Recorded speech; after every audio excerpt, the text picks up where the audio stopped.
देखिए अभी इस वक्त एक मूवी आई है आदि पुरुष और आप सब उस मूवी को देखे भी होंगे और कुछ लोग नहीं भी देखे होंगे। और ये मूवी कहीं ना कहीं आज के समय में चर्चा का विषय बना हुआ है और कई सारे लोग इस मूवी को समर्थन कर रहे हैं और कई सारे लोग इसका विरोध कर रहे हैं, क्योंकि इस मूवी में जिस तरह से ये जो मूवी है कहीं ना कहीं ये मूवी रामायण की घटनाओं पर आधारित है और जो भी घटनाएं दिखाई गई हैं उसमें ऐसा लग रहा है कि जो सारे डायलॉग हैं उस मूवी के अंदर उसमें तू तड़ाक करके बात किया जा रहा है। हमारे साथ बातचीत करने के लिए अभी SM झा जी हैं और इनसे बातचीत करेंगे और हम इनका ओपिनियन जानना चाहेंगे।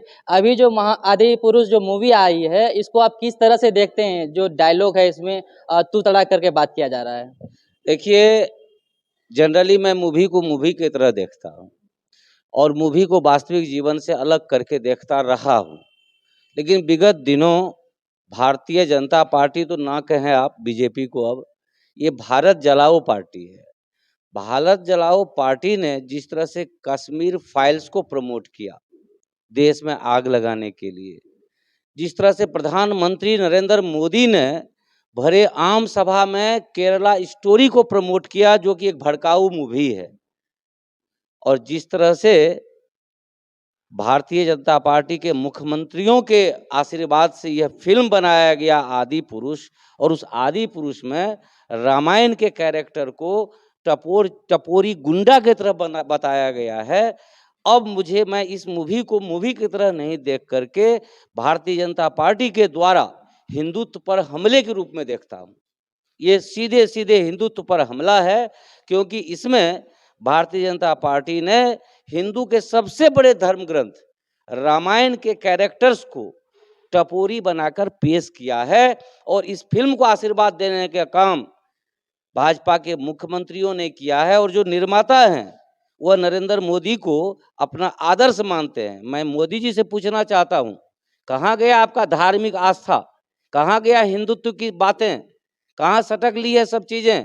आपके अंदर यदि थोड़ी सी भी शर्म हया है तो निश्चित रूपेण इस मूवी को अविलंब रोक लगाइए और देशवासियों के सामने खड़े होकर माफी मांगिए। आप एक सप्ताह पहले मन की बात करते हैं, लेकिन 40 दिन बीत गए, मणिपुर की बात नहीं करते हैं। शर्म कहाँ बेच खाई है आप? और आप कहते हैं जब भी कोई बात आती है कांग्रेस खराब है, कांग्रेस खराब है। मोदी जी कभी पूर्वोत्तर के राज्यों का दौरा कीजिए, यदि आज वहाँ सड़क है, रेलवे लाइन है, तो वो कांग्रेस की देन है। आपने एक छटाक उसमें वृद्धि की हो तो आप बता दीजिए। आपने सिवाय देश को धार्मिक भड़काव में झोंकने के आज तक क्या किया है 9 वर्षों? आपको क्या लगता है कि ये कहीं ना कहीं चुनावी एजेंडा है? ये जो मूवी आई है ये चुनावी एजेंडा नहीं है। ये सबसे बड़ी बात है कि इस देश के बहुसंख्यक मूर्खों को, जिसका ब्रेन हैक कर लिया गया है भारतीय जनता पार्टी के चमचों और IT सेल के द्वारा, उनको दिग्भ्रमित करने का काम है। और अब बहुसंख्यक हिंदू जगने लगे हैं।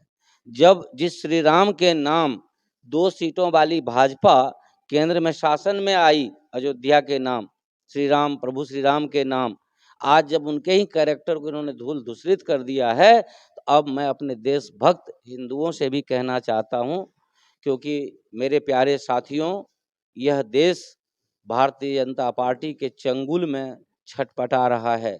आज यदि हिंदुत्व को खतरा है तो किसी भी मुसलमान से नहीं है, पाकिस्तान चाइना से भी नहीं है, ये भारतीय जनता पार्टी और नरेंद्र मोदी और अमित शाह से खतरा है।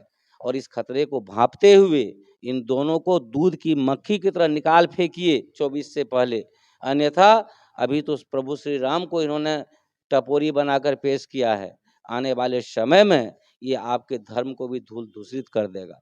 आपको क्या लगता है कि ऐसे जो कलाकार है या फिर जो डायरेक्टर है उनके ऊपर क्या FIR होनी चाहिए? इनके ऊपर तो कई सारे FIR दर्ज हो चुके हैं, और सिर्फ FIR होना बहुत बड़ी बात नहीं है। ऐसे बेहुदे लोगों को बीच सड़क पर टांग देना चाहिए जो इस तरह की मजाक भद्दा मजाक करते हैं। लोग कहते हैं कि इस्लाम में पैगंबर साहब के खिलाफ बोलने पर दंड दी जाती है तो वो इस्लाम गलत है। मैं कहता हूँ बिल्कुल सही है। किसी के धार्मिक आस्था को ठेस पहुंचाने की कोशिश यदि कोई करे तो उसको ऐसा दंड मिलना चाहिए कि आने वाले सदियों तक कोई ऐसा करने का साहस न कर सके। UCC को किस प्रकार से देखते हैं, क्या कहेंगे इसके बारे में? ये UCC भारत जलाओ पार्टी का एक टूल किट है। जब जब भारत जलाओ पार्टी यानी भाजपा अपने आप को हारती हुई देखती है, तब तक इन सारे उपागमों का सहारा लेती है।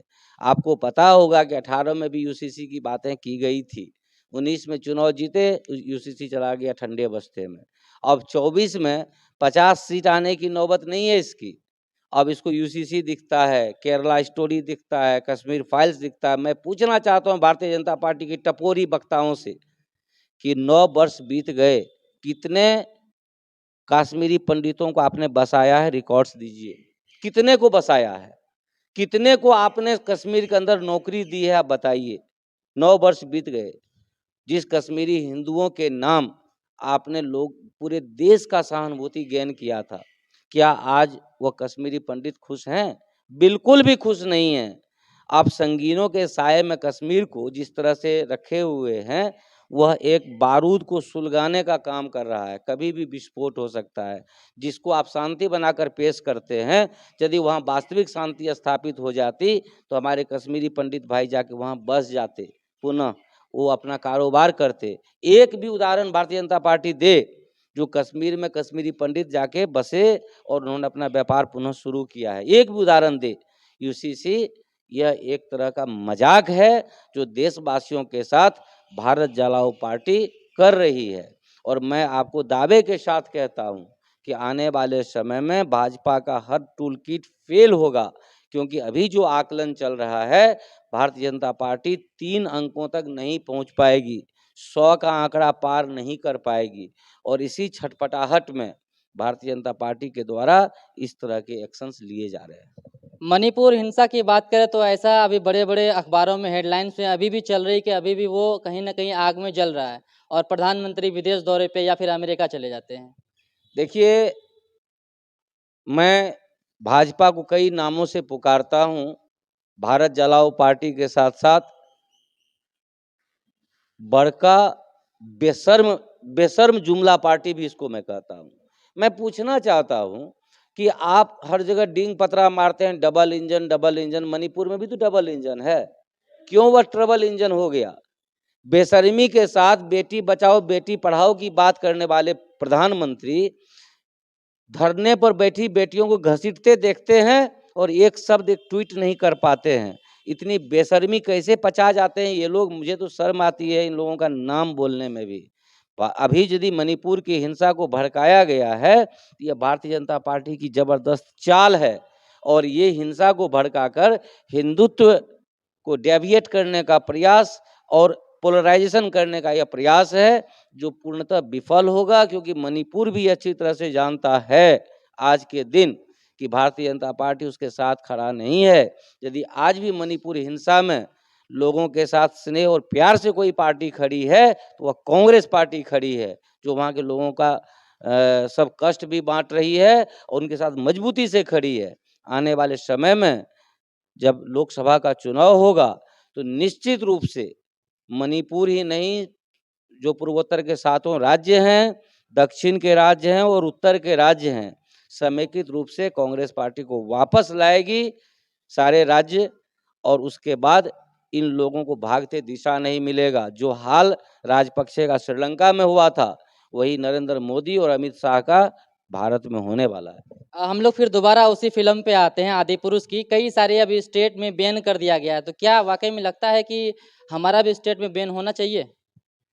मैं आपको पहले भी नेपाल बता में बैन हो गया और मैं आपको पहले ही बता चुका हूँ कि ये बेशर्म जुमला पार्टी के जितने सपोर्टर हैं वो भी बेशर्म हैं। आपने कल ही सुना होगा मनोज मुंतशिर शुक्ला। अब देखिए 3 नाम है, ये आदमी के पैदाइश पर मुझे शक है, ये हिंदू है कि मुसलमान है कि कॉम्बिनेशन ऑफ बोथ है, नहीं जानता हूँ। क्योंकि ये मनोज हिंदी नाम, मुंतशिर मुस्लिम नाम, शुक्ला ब्राह्मण नाम, तीनों का घालमेल कैसे है ये? कल ही इसने घोषणा कर दिया कि मैं डायलॉग बदल दूंगा, क्योंकि थूक फेंक के चाटना भारतीय जनता पार्टी और भारतीय जनता पार्टी के समर्थकों का सबसे नायाब नुस्खा है। तो क्या कहना इसके बारे में?